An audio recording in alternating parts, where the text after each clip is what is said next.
Hello प्यारे छात्रों, मैं मोहित शर्मा सर्वोत्तम करियर पॉइंट में आपका स्वागत है। और प्यारे बच्चों, इस समय यूपी ट्रिपल एस सी की परीक्षा जो है इस समय पहाड़ की तरह मेरे सिर पर है। मेरे नहीं, सभी के लोग के हैं, क्योंकि 27-28 को प्रस्तावित है परीक्षा। और इसमें जो टॉपिक आ रहा है, देखिए परीक्षा है, परीक्षा में हमारा पूर्ण उद्देश्य क्या है? मार्क्स लेना। और ये जो परीक्षा में जो मार्क्स आएंगे वो भाई कितने नंबर के आएंगे? 5 नंबर। कितने आएंगे? 5 मार्क्स का। कितने मार्क्स का आएगा? 5 मार्क्स। तो जाहिर सी बात है, हाथ से तो नहीं जाने चाहिए, क्योंकि यूपी ट्रिपल एस सी कैट की परीक्षा है और अमूमन इसके द्वारा कट ऑफ आता है। और जैसा कि आपको पता है, कट ऑफ भी काफी हाई जाते हैं। तो आइए जरा देखते हैं किस प्रकार से इस टॉपिक को समाप्त। देखिए प्यारे बच्चों, हमारा जो टॉपिक है वो है बेटा कौन सा? भारतीय राष्ट्रीय आंदोलन। भारतीय राष्ट्रीय आंदोलन। अब भारतीय राष्ट्रीय आंदोलन में हमें करना क्या है? तो पहले हमें बड़ी शॉर्ट में एक चीज को तो समझ लेना कि किस प्रकार से चीजें हमारी चल रही है। भाई हमें यहाँ पर जो इंपॉर्टेंट जो इवेंट्स हुए हैं, हमें उन पर थोड़ा ध्यान देना है। क्योंकि बेटा ये है कि अमूमन किसी से अगर मैं भारतीय राष्ट्रीय आंदोलन की बात करूं, ठीक है, इंडियन नेशनल मूवमेंट की बात करूं, तो वो व्यक्ति ना 1857 की बात समझ जाता है।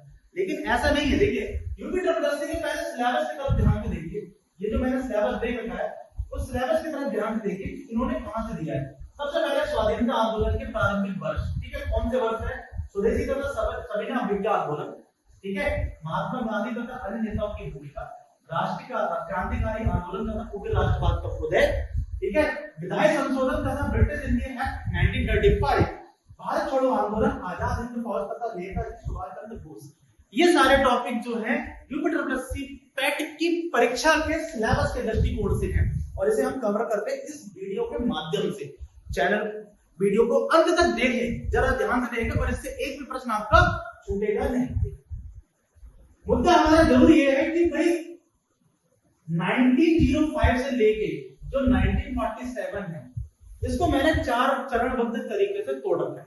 कैसे? देखो 3 तरीके से। पहला तोड़ा है मैंने 1905 से लेके 1916, फिर दूसरा 1917 से लेके 1929, फिर दूसरा 1929 से लेके 28 कर सकते हो, 1927 से 1939, देन 1940 से लेके 1947। पहले आप इन चीजों को बहुत ध्यान से देखें, बहुत गौर से देखें कि ये 4 फेज बहुत इंपॉर्टेंट है।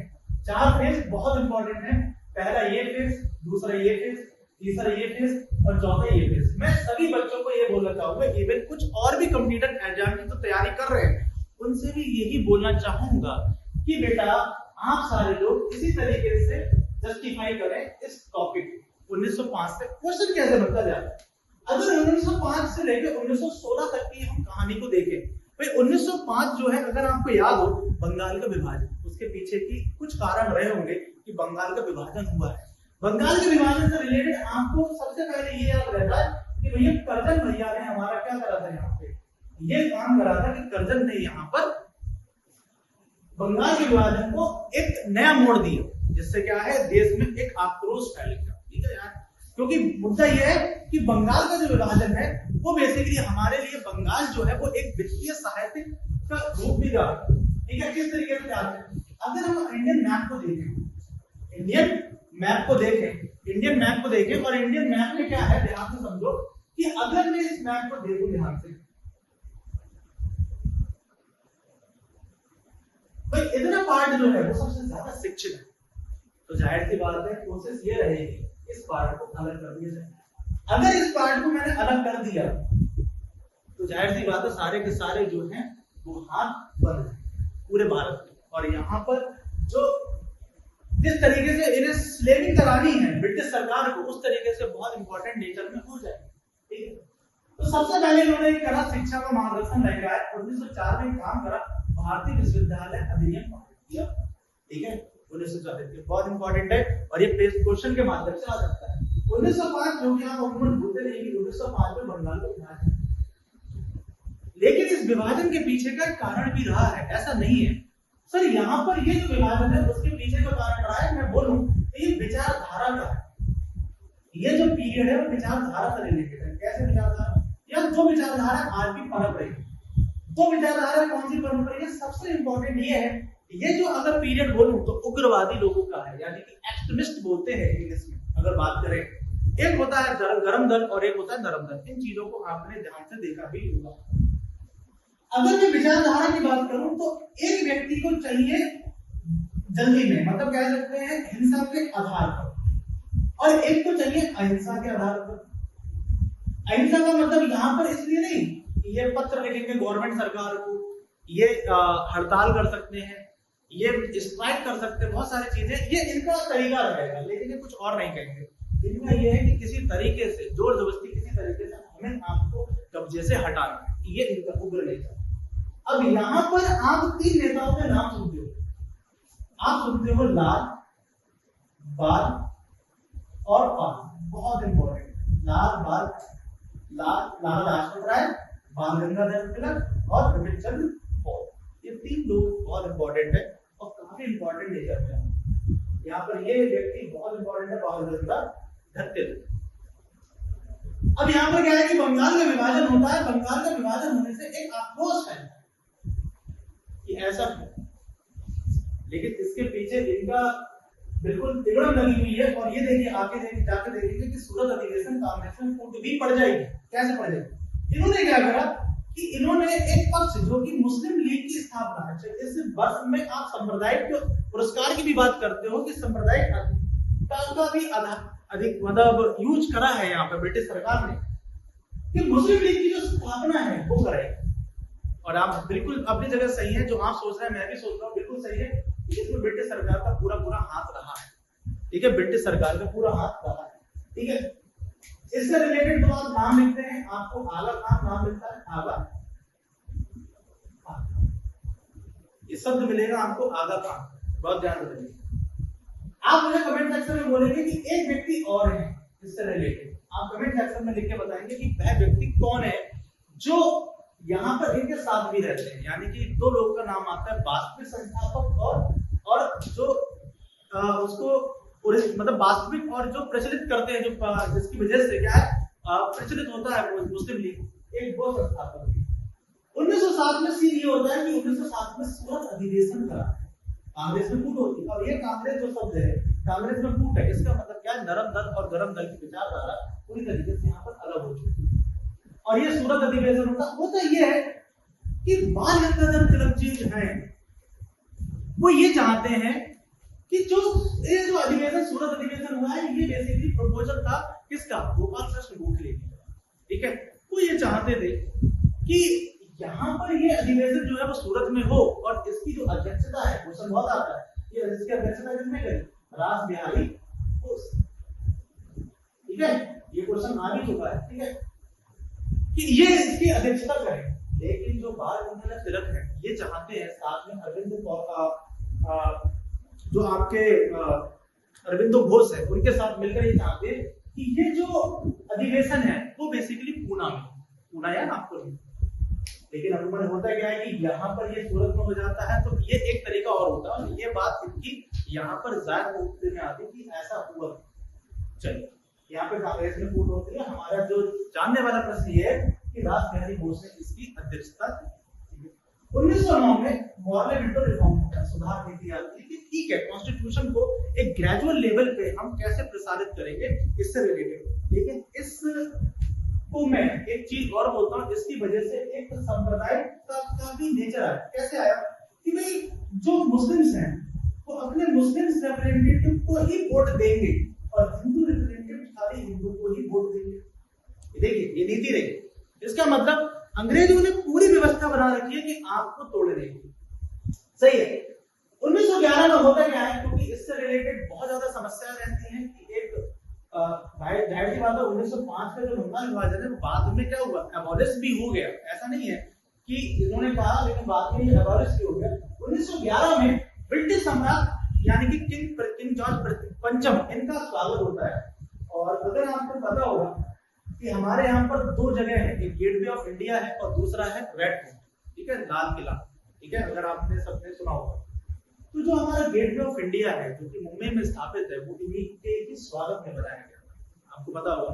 और यही वो साल है जिस साल में बेसिकली क्या है कि जो राजधानी है भारत की वो बेसिकली कहां से ट्रांसफर होती है, वो ट्रांसफर होती है कलकत्ता से दिल्ली। ठीक है। अच्छा, यहाँ पर ये एक चीज और भी याद रखिएगा इस चीज को कि इसी दौरान राष्ट्रगान भी गाया गया, ठीक है, रविन्द्रनाथ टैगोर जी की के लिए। और ये जो अधिवेशन हुआ था दिल्ली दरबार जो बोल रहे हैं, ये बेसिकली अधिवेशन हुआ था कलकत्ता अधिवेशन हम बेसिकली बोलते हैं, ठीक है, सही है। अब राष्ट्रगान हुआ, दिल्ली दरबार लगा, ये सारी चीजें आपको क्लियर है। किंग जॉर्ज, ठीक है, किंग जॉर्ज ये हमारे पास में आ, ये बात भी क्लियर है, कोई दिक्कत नहीं, सारी चीजें हमें समझ में आती है। फिर 1916 में बेसिकली क्या है, होम रूल लीग का निर्माण होता है। अब वो होम रूल लीग का निर्माण कौन करता है, फिर गोखले साहब। कौन करते हैं, गोखले साहब। गोखले साहब यहाँ पर ये करते हैं कि यहाँ पर गोखले साहब करते हैं। और एक चीज और ये है कि होम रूल लीग यूएसए में भी स्टार्ट होती है और वो लाला लाजपत राय उस चीज को, ठीक है, आगे इनिशिएट करते हैं। 1916 में मुस्लिम लीग कांग्रेस समझौता होता है, क्योंकि ये मुस्लिम लीग जो 1906 में बनी है, अब ये धीरे धीरे अपने पैर पूरी तरीके से पसारती है, ठीक है। और ये धीरे धीरे क्या है कि जो राजनीतिक पहलू है उसमें अपनी दखलंदाजी पूरी तरीके से कर रही है, यानी अपने पूरी तरीके से मशवरे कर रही है। यहाँ पे कांग्रेस समझौता और लखनऊ पैक्ट होता है, ठीक है, लखनऊ पैक्ट होता है। और इसी दौरान आपको एनी बेसेंट का नाम भी सुनने को मिलता है। गोखले तो रहते हैं, एनी बेसेंट का भी नाम आपको सुनने को मिलता है। आप मेरे को ये बताइएगा कि मैं आपको कमेंट सेक्शन में इसकी अध्यक्षता किसने की, मैं आपको बस एस एक साइन दे सकता हूं, ठीक है, कि इसकी अध्यक्षता किसने की। लखनऊ पैक्ट की जो अध्यक्षता है किसी ने की होगी। तो ये बेसिकली क्या है, शॉर्ट में आप 1905 से लेकर 1916 को आराम से देख सकते हैं कि जो इंपॉर्टेंट चीज है ये। अच्छा, यहाँ पर एक चीज और आती है, गदर मूवमेंट भी आता है। गदर मूवमेंट भी आता है जो कि कहां पे चल रहा है, सैन फ्रांसिस्को में, यूएसए में, ठीक है। अरदयाल जी का नाम सुनेंगे आप, अरदयाल जी का नाम सुनेंगे। आईएएस में ये प्रश्न आया था कि गदर मूवमेंट जो है उसका भारत में इनिशिएट किसने किया था। तो भारत में जो इनिशिएट था वो रासबिहारी बोस जी ने किया था, रासबिहारी बोस जी ने किया था। अच्छा, गोखले जी जो है वो बेसिकली गांधी जी के राजनीतिक गुरु भी हैं। ये शब्द हमेशा आते रहते हैं, ठीक है, काफी चीजें हम पढ़ते हैं क्योंकि एग्जाम में हमारे पॉइंट ऑफ व्यू में आते हैं। सर पिक्चर चेंज होती है जब गांधी जी का आगमन होता है 1915, ठीक है। ये सब चीजें उग्र नेचर में चल रही है, ठीक है। अब बेसिकली क्या है, गांधी जी का एक वास्ट एक्सपीरियंस है दक्षिण अफ्रीका में आंदोलन, ठीक है। अगर आपको थोड़ा सा याद हो कि गांधी जी बेसिकली क्या है कि यहाँ से दक्षिण अफ्रीका गए थे एक गुजराती व्यापारी के इलेक्शन, मतलब क्या है, केस लड़ने, ठीक है। अगर उनका नाम आपको याद हो, पहली बात तो कमेंट सेक्शन में बच्चे बता सकते हैं, उनका नाम अब्दुल्ला से, ठीक है। उनका केस लड़ने वहां जाते हैं और वहां से क्या आता है, इस तरीके से उनका राजनीतिक पहलू चालू होता है, ठीक है। फिर एक आश्रम खुलता है, ठीक है। फिर इस आश्रम के साथ में वहां पर उन्हें एक पिट्सबर्ग एक स्टेशन है, वहां से हटा दिया जाता है क्योंकि वो क्लास 1 का मतलब फर्स्ट क्लास का टिकट लेकर उन्हें थर्ड क्लास में बैठा दिया जाता है। और वहां पर वो रेसिज्म देखते हैं, इसके खिलाफ वो आवाज उठाते हैं। उनका ये पूरा पहलू देखते हुए 9 जनवरी 1915 में भारत आगमन होता है और इसी को हम प्रवासी भारतीय दिवस के रूप में मनाते हैं, ठीक है। सर होता ये है कि इतना बड़ा एक्सपीरियंस है, इसको कैसे यूज करेंगे, सबसे इंपॉर्टेंट ये। और सबसे पहले जो गांधी जी सामने आते हैं, फ्रंट में आते हैं, वो 1916 के टाइम था। 1916 में कहां पर आते हैं कि काशी विश्वविद्यालय, हिंदू विश्वविद्यालय, बनारस हिंदू विश्वविद्यालय, वहां पर ये एक यूनियन को क्या है, एक कह सकते हैं कि वार्तालाप होती है।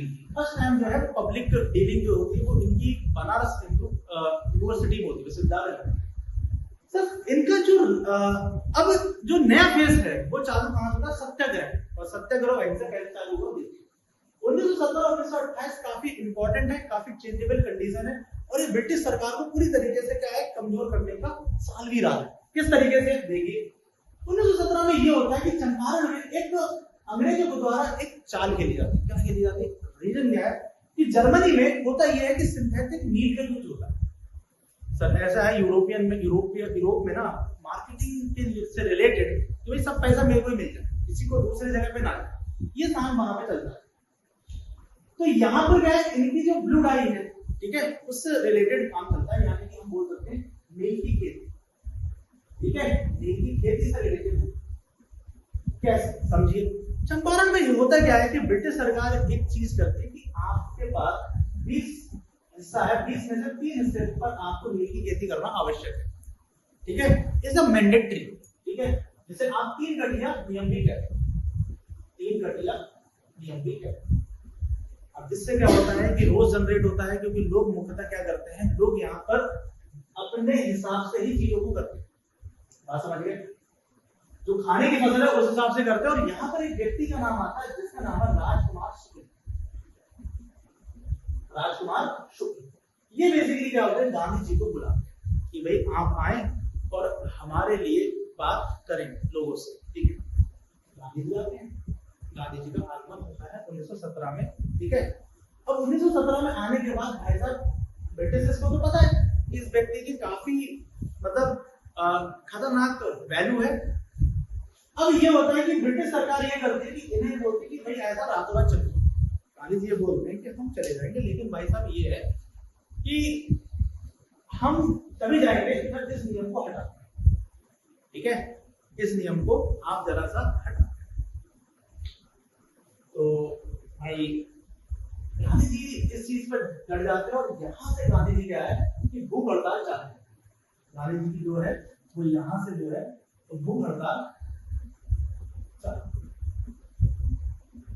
कि आप करोगे तो ठीक है, नहीं तो आप करो। तो यहाँ से एक फेज चालू होता है और वहां पर अंग्रेजी सरकार को चंपारण में जो उन्होंने लगाए हैं नियम है उनको वहां पे हटाना पड़ता है। चलिए गांधी जी इस तरीके से फेमस होता है। 1918 में एक चीज और भी होती है, अहमदाबाद मिल का केस आता है। होता क्या है, यहाँ पे एक स्पेनिश फ्लू हो जाता है। स्पेनिश फ्लू होने के कारण होता क्या है कि अहमदाबाद मिल के जो मालिक है वो क्या करते हैं, अहमदाबाद मिल के जो मालिक हैं वो ये बोलते हैं कि ऐसा है भाई कि हम क्या करेंगे कि आपको प्लेग बोनस देंगे, लेकिन जैसे ही प्लेग खत्म होगा तो बेसिकली ये बोनस खत्म हो जाएगा। तो जैसे रिसेंटली अभी कोरोना रहा है, सरकार ने क्या है, सरकार ने गरीब कल्याण योजना चलाई जिसके थ्रू उन्होंने मुफ्त में राशन बांटा। आप एक बार वो इस तरीके से इमेजिन कर लो कि अगर कोविड खत्म हो जाता, मान लेते हैं कोविड खत्म हो जाता और ना देना बंद कर देती, तो एक आक्रोश जनरेट होता, क्योंकि इस दौरान लोगों ने कुछ आय जनरेट ही नहीं करी है। जब आय जनरेट नहीं करी है तो बेटा आप ये खुद ही बताओ कि ये लोग कैसे आगे अपना जीवन गुजर बसर करेंगे। मेरी बात यार ऐसा ही हुआ। अब हुआ क्या कि इन्होंने ये बोला और इन्होंने ये बोला ऐसा है या फिर तो बोनस दे दो। इन्होंने ये कहा कि ये बोनस को आगे भी क्रियान्वित रहना चाहिए, यानी कि आगे भी इसको करिए। इन्होंने बोला ऐसा ठीक है, हम आप तक 20% हाइक कर देते हैं, 20% हाइक कर देते हैं। अब गांधी जी क्या करते हैं, गांधी जी आते हैं, ठीक है, रॉकवेल स्टाइल में, और बेसिकली क्या है, सीधे एंट्री मारते हैं। वो सीधे ये कहते हैं कि ऐसा भाई ऐसा कुछ चलेगा तो है, हमें हाइक 20% नहीं, हमें हाइक चाहिए पहले। सरकार जो है, जो मिल के मालिक है, वो कहते हैं ऐसा नहीं हो सकता सर। बोले ठीक है, गांधी जी को एक चीज आती है, बोले ठीक है, हम खाना नहीं खाएंगे, ठीक है, हम हड़ताल करें। और यहाँ पर भी यही होता है अंततः, ठीक है, इस सत्याग्रह मतलब ये वाले आंदोलन के थ्रू यहाँ पर भी गांधी जी की बात माननी पड़ती है और 35%, ठीक है, इन्हें हाइक करना पड़ता है। इसका नया मामला चलता है खेड़ा आंदोलन, ठीक है, खेड़ा आंदोलन 1918 में ही गुजरात में एक जगह है खेड़ा। अब यहाँ क्या होता है, यहाँ पर होता है लेबर कोड से रिलेटेड। यहाँ पर क्या है, लेबर कोड से रिलेटेड मामला चलता है। अब लेबर कोड से रिलेटेड मामला क्या है, यहाँ पर मामला ये होता है कि भाई यहाँ पर ओलावृष्टि होती है और ओलावृष्टि के कारण यहाँ पर फसल जो है वो खराब हो जाती है। अब ब्रिटिश प्रांत, आपने जो शब्द सुना है, ब्रिटिश प्रांत वो है कि जहां पर वहां की जमीनों पर अधिकार हो चुका है किसका, ब्रिटिश सरकार, ठीक है। आपने मैप में भी देखा होगा, कई जगह पे देखा होगा। वहां पर क्या करेगा, अंग्रेजी सरकार अपना झंडा लगा देगी। अब वहां पर अंग्रेजी सरकार झंडा लगाने के बाद अपने तरीके से मनमानी करेगी, मतलब टैक्स ले सकती है, ठीक है। इन्होंने ये बोला कि एक तो ओलावृष्टि हुई, ओलावृष्टि के कारण फसल हुई नहीं, और ऊपर से क्या है कि यहाँ पर खेड़ा वाले जगह पर इन्होंने ये बोला अंग्रेजी सरकार ने कि ऐसा है कि हमें रेवेन्यू टैक्स, यानी कि आयकर। ये बोला पहले से हम गरीब हैं, ठीक है, हम भाई से परेशान है, आएगा क्या, निचोड़ेगा क्या, ये वाली स्थिति में हम कहां से दे दें तुम्हें भाई जाके, रेवेन्यू टैक्स मांग रहे हो तुम हमसे, कैसे दे भाई? तो ये बोले भाई ऐसा है, हम तो दे नहीं सकते। बोले तुम जब ये नहीं दे सकते तो ऐसा है, जमीनों को तो तुम भूल जाओ, जो तुम्हारी जमीनें हमारे पास है उन जमीनों का जो पैसा अगर आपके पास जा भी जाओगे जो भी है तो वो तो तुम जाओ भूल, उसका तो कुछ होना है नहीं तुम्हारे पास। यार स्थिति खराब। बोले हमने हनुमान जी को बुलाया, ठीक है, जो हमारे जो व्यक्ति साथ देता है वही उसको साथी बोलेंगे, ठीक है, इन चीजों को आप गलत मीनिंग में ना ले जाए, ठीक है। गांधी जी बेसिकली यहाँ पर भी इन्फ्रंट में आते हैं और ये बोलते हैं ऐसा नहीं, क्यों? क्योंकि आपके क्योंकि भाई बैरिस्टर आदमी है भाई, यहाँ के किसानों को हो सकता है भाई वो अनपढ़ हो, उन्हें समझा लिया हो बल्कि सरकार में, तो बैरिस्टर वकील को कैसे समझाओगे? वकील यहाँ पर आगे ये सीधे कह देता है ऐसा है कि आपके नियम में ही लिखा हुआ है कि अगर जिस दौरान, जैसे इस समय खरीफ की फसल है, खरीफ की फसल में ओलावृष्टि कुछ हो जाता है तो आप क्या करेंगे, वहां पर अगर प्रोडक्शन जो उत्पादन है 1/4 रहता है तो आप यहाँ पर कोई भी टैक्स नहीं ले सकते। अंग्रेजी सरकार बोली यार ये व्यक्ति यार कोई बात नहीं, देख लेंगे आगे जाके भाई, यहाँ पे एक बात मानेंगे, ठीक है। 1919 में रॉलेट एक्ट आता है, अब रॉलेट एक्ट आएगा, अब 1919 में काम और भी किया है, अगर आपके पास पता हो थोड़ा कि 1919 में एक काम और भी किया। 1919 एक काम के लिए जाना जाता है द्विशासन व्यवस्था के कारण, प्रांत में द्विशासन व्यवस्था के कारण जाता है। किस तरीके से जाना जाता है कि जो सरकार होगी, जो भी सरकार होगी उसको 2 पार्ट में डिवाइडेड कर दो, एक केंद्र में और एक प्रांत, और यही वो जगह है कि यहाँ पर 2 सब्जेक्ट बनाए जाएंगे। एक सब्जेक्ट बनाया जाएगा क्या, आरक्षण, और दूसरा सब्जेक्ट बनाया जाएगा हस्तांतरण। और इसी पूरी स्थिति को क्या कहेंगे, इसी स्थिति को कहेंगे द्विशासन। और ये बहुत प्रश्न आता है 1919 का द्विशासन, प्रांत द्विशासन कहां पर हुआ, मतलब कब हुआ था, तो ये डेट पूछी जाती है, किस कारण हुआ। अब यहाँ पर मुद्दा ये है मेरे साथ कि ये तो समझ में आ गया कि 1919 में रॉलेट एक्ट की जरूरत क्या होता है, कि सर सिडनी रॉलेट को ब्रिटिश सरकार भारत ये क्यों भेजती है, रॉलेट सर सिडनी रॉलेट को क्यों भेजती है? कारण वही है कि जो क्रांतिकारी जो इस समय हो रही है कहां पर, प्रांत में, उन्हें रोका जाए। इससे पहले इन्होंने व्यवस्था ऑलरेडी पहले करी दी, इन्होंने पहले ही द्विशासन व्यवस्था ऑलरेडी करी दी है 1919 में। 1919 में रॉलेट एक्ट का सीन ये होता है कि यहां पर ये 2 सिस्टम जनरेट करते हैं, ये 2 अधिनियम बनाते हैं।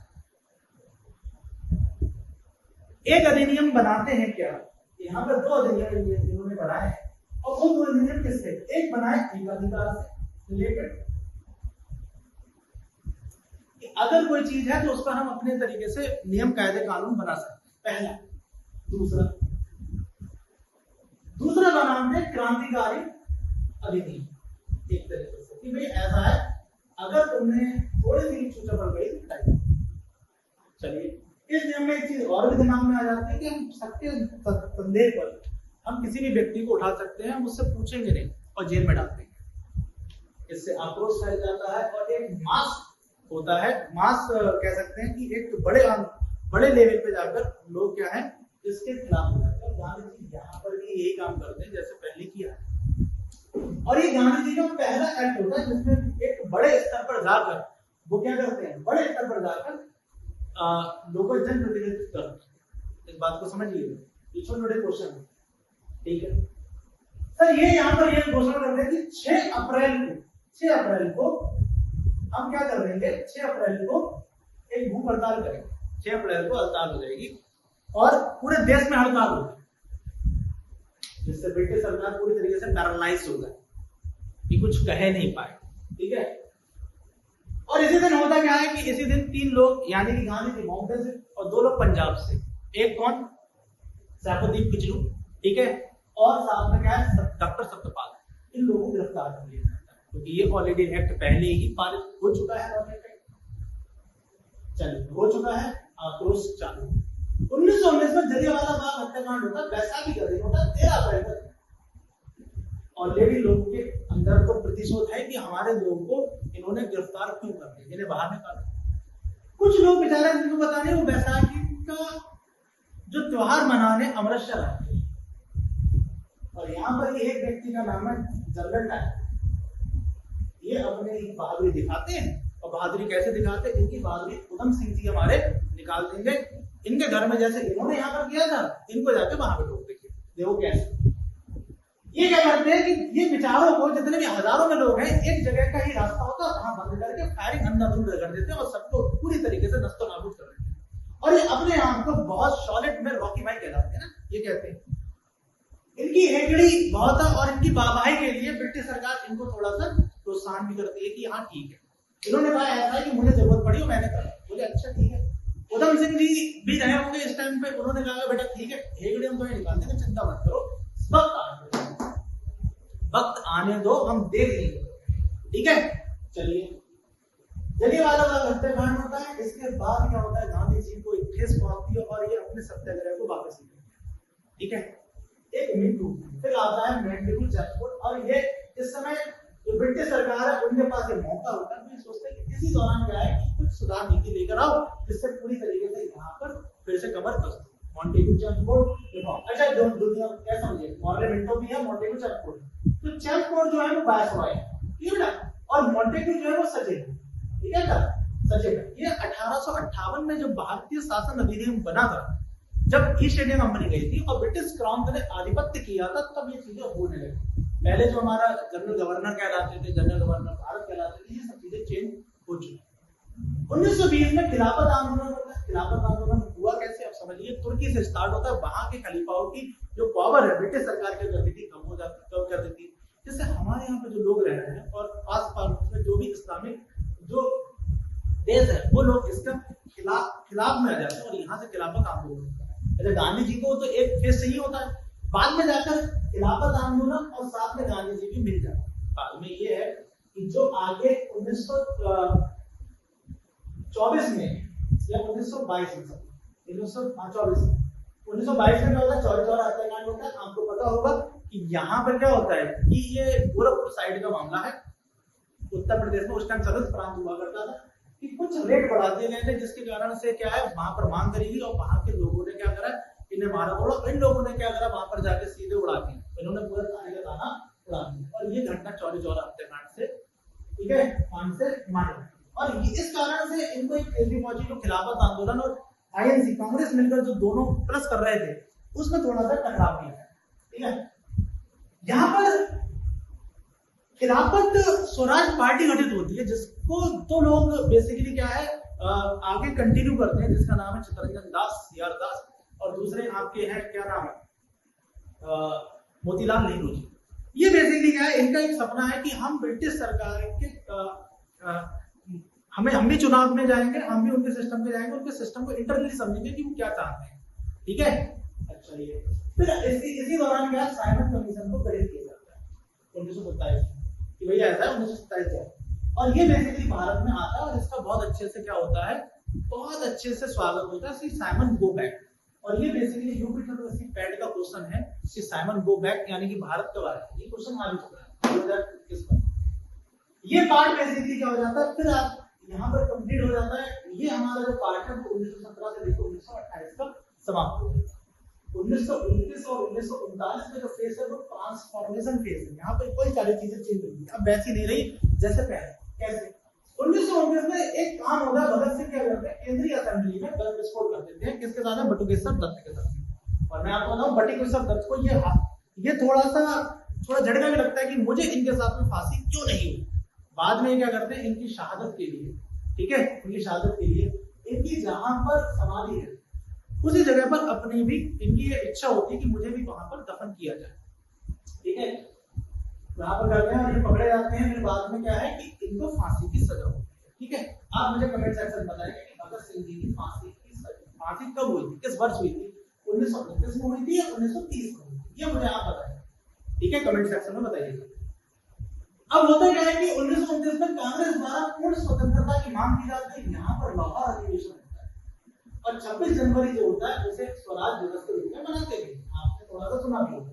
1930 में सविनय अवज्ञा आंदोलन भी फ्रंट में हमारे आता है, यानी कि अब जो है लार्ज स्केल पर फिर से चीजें चल रही है, गांधी जी के फ्रंट में आते हैं। 1930 में प्रथम गोलमेज सभा होती है और ये कॉन्स्टिट्यूशन से रिलेटेड है, ठीक है। यहाँ पर गांधी जी नहीं होंगे, याद रखना, यहाँ पर गांधी जी नहीं होंगे। यहाँ पर गांधी जी ना होने से कौन कौन होंगे, यहाँ पर बेसिकली क्या है, जैसे राजशाही लोग हैं, ठीक है, और बाकी लोग हैं वो जाएंगे। गांधी जी आपको 1931 में मिलेंगे द्वितीय गोलमेज सभा में, जिसमें सरोजिनी नायडू भी साथ होंगे, एमजी गांधी भी होंगे साथ में, सरोजिनी नायडू भी। जो सरोजिनी नायडू आपको की क्या है, संयुक्त राष्ट्र की पहली महिला गवर्नर भी है। 1932 में तृतीय गोलमेज सभा होती है और यहाँ पे एक श्वेत पत्र भी जारी किया जाता है और ये भारतीयों का कहना है कि भारतीय जो संविधान बनेगा वो भारतीयों के द्वारा ही बनना चाहिए। हमारा ये मांग रहती है कि भारतीयों के द्वारा ही बनना चाहिए, उसमें किसी दूसरे का हस्तक्षेप नहीं होना चाहिए। 1932 में पुणे पैक्ट होता है। पुणे पैक्ट के पीछे का कारण क्या है, यहाँ भीमराव अम्बेडकर और गांधी जी के बीच में वार्तालाप होती है। क्या यहाँ पर दलितों के लिए आरक्षण की बात होती है और चीजों की, और ये बात दोनों क्वेश्चन आ जाता है। पुणे पैक्ट ये वाला जेल में होती है। 1937 में संयुक्त राष्ट्र में इलेक्शन हो गया और यहाँ पर क्या सुभाष चंद्र बोस जी जीत जाते हैं और यहाँ पर विश्व पटल पर इस समय से गुहार होती है। विश्व युद्ध 1939 से चालू होता है, 1945 तक खत्म होता है, ठीक है।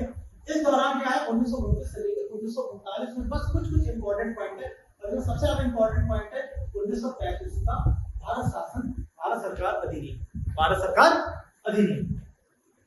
इसी में सब्जेक्ट भी आएंगे, इसमें बहुत सारी चीजें आएंगी और संविधान में इन चीजों को है, ठीक है। अगर आपको ये मतलब सेक्शन फॉरवर्ड है तो आप कमेंट सेक्शन में मुझे बताएं तो अपन को फॉरवर्ड बढ़ा दें, ठीक है। वन शॉट रिवीजन मैं आपको करा रहा हूं कि यहाँ पे क्या क्या चीजें हैं और इस तरीके से हम करेंगे, आपका क्वेश्चन कोई भी गलत नहीं है। 1940 में अगस्त प्रस्ताव आता है और ये नेहरू जी के जो आगे जाकर काफी इंपॉर्टेंट होगा, ठीक है, संविधान से प्रपोजल है, ठीक है। 1942 में क्या था, भारत छोड़ो आंदोलन, रिसेंटली क्या मानसून सत्र हुआ था और यहाँ पर इसका जिक्र भी हुआ कि भारत छोड़ो यानी क्विट इंडिया मूवमेंट। तो क्विट इंडिया मूवमेंट जिसने लिखा था वो मिस्टर यूसुफ ने, बोला महात्मा गांधी जी ने, ठीक है। और यहाँ पर जो वायसराय होते हैं लिंथिंग, ये भी आ चुका है, ये भी पैक्ट में आ चुका है, गो फॉर लिंथिंग, गो को मतलब जाओ भागो यहाँ से, ठीक है। 1942 में फिर भारत आता है, अपने साथ 2 लोग और लेके आते हैं, ठीक है। कौन कौन होते हैं आप बताइएगा, ठीक है, कि इनके साथ 3 आता है और सबसे पहले गांधी जी से मिलते हैं, ठीक है।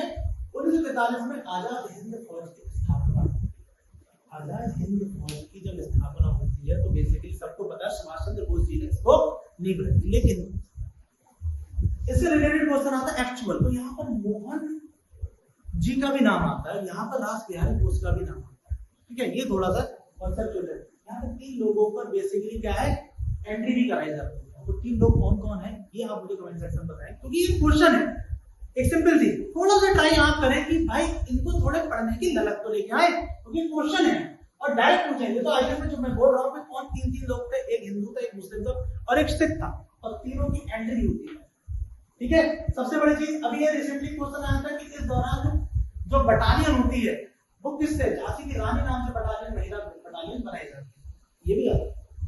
1940 में कैबिनेट मिशन आगमन आता है, कैबिनेट मिशन आगमन आता है संविधान के लिए, संविधान के लिए आता है कि भाई भारत में आना संविधान को गठन करना। ये क्वेश्चन आ भी चुका है, ये कब आया, 1945 में आपके क्या है कि संयुक्त राष्ट्र की स्थापना हो जाती है, ठीक है।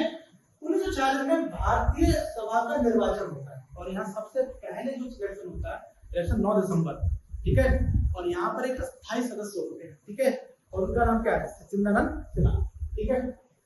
दूसरे जो व्यक्ति होते हैं, दूसरे व्यक्ति जो होते हैं वो कौन होते हैं, जो 11 दिसंबर को जो होती है उसमें राजेंद्र प्रसाद जी को स्थायी सदस्य के तौर पर चुना जाता है, ठीक है। और ये अंतिम सरकार बनती है 1946 में। 1947 में माउंट बेटन योजना आती है कि ठीक है भाई यहाँ पर अब मुस्लिम लीग जो है जो पाकिस्तान की अलग से बात करने लगी है, ठीक है। ईस्ट पाकिस्तान और वेस्ट पाकिस्तान, ये वाला पाकिस्तान लेना चाहते हैं, ये देना चाहते हैं, ये पार्ट देना चाहते हैं, ठीक है।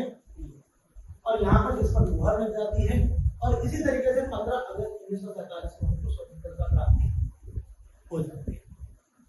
इस प्रकार से इसमें कई सारे टर्मिनोलॉजी है, ठीक है, और जो हमने एक शॉर्ट में देखी, क्योंकि 5 नंबर का क्वेश्चन पेपर आएगा और ये 5 नंबर आपसे छूटने नहीं चाहिए। एक शॉट में आप 5 नंबर कवर कर सकते हैं। अगर आपको थॉरो बनना है तो कृपया करके कमेंट सेक्शन में बताएं। अगर कोई भी चीज यहाँ पर मिस्टेकली बोल दी गई है कुछ भी, तो आप बोल दें, तो उसको हम रेक्टिफाई कर लेंगे। वीडियो कैसा लगा बताइएगा, शेयर करें, लाइक करें और कमेंट करें, ठीक है। और सबसे बड़ी चीज है, ये 5 नंबर आपके हाथ से नहीं जाने चाहिए, ठीक है। जय हिंद।